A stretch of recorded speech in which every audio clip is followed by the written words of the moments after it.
William Hill sponsors Martin vs. Joshua on Sky Sports Box Office. Radio Rahim here with Matthew Macklin. You put on a hell of a show out there, man. When he spoke to you just 48 hours ago before the fight, your whole career was on the line. You told me you didn't win this fight, you were going to retire. Was there any point in this fight when you thought your career might be slipping away? Yeah, definitely in the middle rounds. I mean, I started quick. He was very nervous, very cagey early on, and I kind of tried to jump on him and put up probably a lot of energy for probably not what I got back in the early part of the fight. You know, he was because he was nervous, he was very defensively, just very, very sharp defensively. Clashed heads in the first round, started getting blood in the eye, and it started becoming a tough night, you know. Yeah. And then in the middle rounds, I started to think, I'm done, I'm shot, I'm finished. You know what I mean? Your mind plays tricks on you. And then, kind of as we come through then into the rounds 8, 9, 10, I bit down on the gums on the grit, and I thought, well, if it is, let's go out banging, let's go out fighting. And I was like I said, technically I'd probably give myself a 5 out of 10, but for desire, heart, fitness, wanting it, probably 10 out of 9 out of 10, 10 out of 10. So I was happy with how I finished the fight. I've always been able to grind out a decision when I needed one, and tonight I needed to grind out a decision because it was all in. The fight was very much in the balance going into rounds 10, 11, 12, the championship rounds. But I think I showed I was the person who wanted it more. Now, I was ringside. I heard your shots landing. You have the power. It seemed like his speed was edging you out. Was that what was giving you the most trouble? I think, because he was very defensive, very negative, I thought a lot of the time. I think he was quite nervous of my power, which made him sharp defensively. And then technically, I made a few mistakes. Like I was lunging.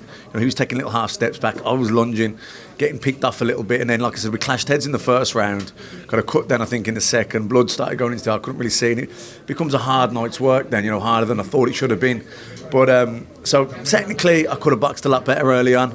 But I was happy with how I finished the fight. When it come down to the championship rounds, and I needed to bite down on the gum shield and really grit out a decision. I was able to do that.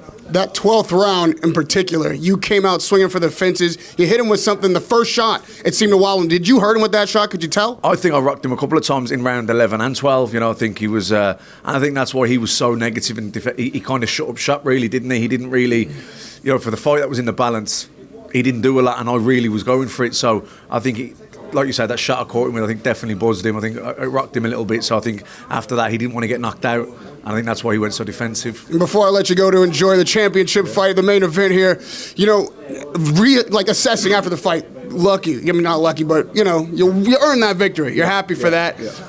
But with the kind of war this was, are you still considering where your career might go next? How are you feeling? Yeah, I think I'm just going to enjoy the win tonight. I grinded out a decision. I'm happy with how I finished the fight. Brian played his part in the fight. It's all right saying what I want to do, but he, I've got to give him credit. He was defensively really sharp early on. He was more resilient than I thought. It was a good fight, but I've had a lot of hard fights. There is a lot of miles on the clock, so we'll have to see. But I'd like a big fight. I'd like a world title shot. If there was one more fight out there for you, who would it be? Danny Jacobs, maybe. I think that's a world title shot. Danny's a hell of a fighter, big puncher, fast, good boxer, but he can be hurt. I'm a good puncher, so that's a fight I'd like. But listen, I don't think there's any point in me taking fights unless there's a world title on the line, because I do fight hard. I do it the hard way, and it's just miles on the clock of what's already been a hard career. So I want one more shot at the big time at the world title, and then if I win, great, and we go on, and if I don't, then that's it. Matthew, you've got true grit. It was a pleasure to watch your work tonight. Thanks for putting forth the effort. Radio Rahim with Matthew Macklin.